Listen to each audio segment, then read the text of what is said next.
තෙරුවන් සරණයි. ප්‍රේමය අපි හොඳට අහලා පුරුදු වචනයක්. ප්‍රේමය කියන්නේ මොන වගේ හැඟීමක්ද? අද අපි ටිකක් කතා කරමු. අපිට දැනෙන, අපි හැමෝම ආස කරන, ප්‍රේමය නැතුව ජීවත් වෙන්න බෑ කියලා හිතන මේ ප්‍රේමය කියන හැඟීමේ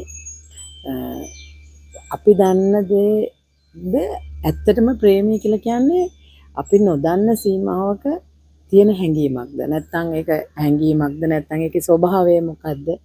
මට දැනෙන විදිහට ප්‍රේමය ගැන කතා කරන්න ඔයාලත් එක්ක බෙදා ගන්න හිතන. ඇත්තටම ප්‍රේමය කිව්වහම දැන් බුදුන් වහන්සේ දේශනා කරනවා සියලු සත්වයාටම මෛත්‍රී කරන්න. මොන වගේද? එක දරුවෙක් ඉන්න අම්මා කෙනෙක් ඒ දරුවට කොච්චර ආදරය කරනවද ඒ වගේ හැම සත්වයකටම ආදරය කරන්න කියලා. ඉතින් ඒක දිහා හොඳට බැලුවහම තේරෙනවා බුදුන් වහන්සේ කොහොමද මේ ආදරය, ප්‍රේමය, මෛත්‍රිය මේ හැම වචනකින්ම කියවෙන්නේ එකම ස්වභාවයක්. කොහොමද මේක කියන්න උත්සාහ කරලා තියෙන්නේ කියලා. එතකොට ජේසුස් වහන්සේ කොහොමද කියන්නේ? ජේසුස් වහන්සේ කියන්නේ සියලු සත්‍යයන්ටම ප්‍රේම කරන්න කියලා. අසල්වැසියන්ට ප්‍රේම කරන්න කියනවා. ඉතින් දැන් නබිතුමා ගත්තත් එහෙමයි.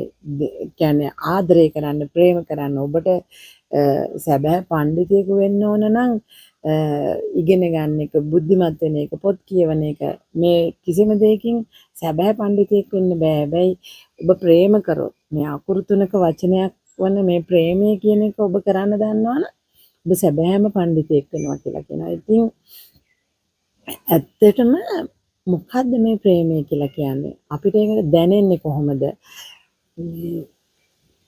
අපිට ප්‍රේමය කිව්වහම එකපාරට හිතෙන්නේ මගේ ආදරවන්තයට, මගේ අම්මා තාත්තට කරන ආදරය ප්‍රේම කරනවා, මගේ ආදරවන්තයට ප්‍රේම කරනවා, මගේ දරුවන්ට ප්‍රේම කරනවා.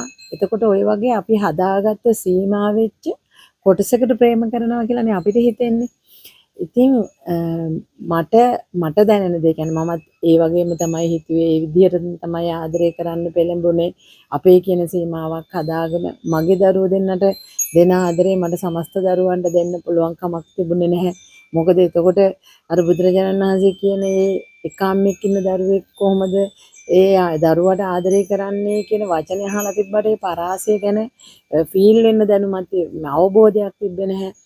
ඉතින් අපි හිතන්නේ අපේ දරුවෝ දෙන්නට තමයි අපි හොඳටම ආදරය කරන්නේ, අපි හැමදේම කරන්නේ කියලා.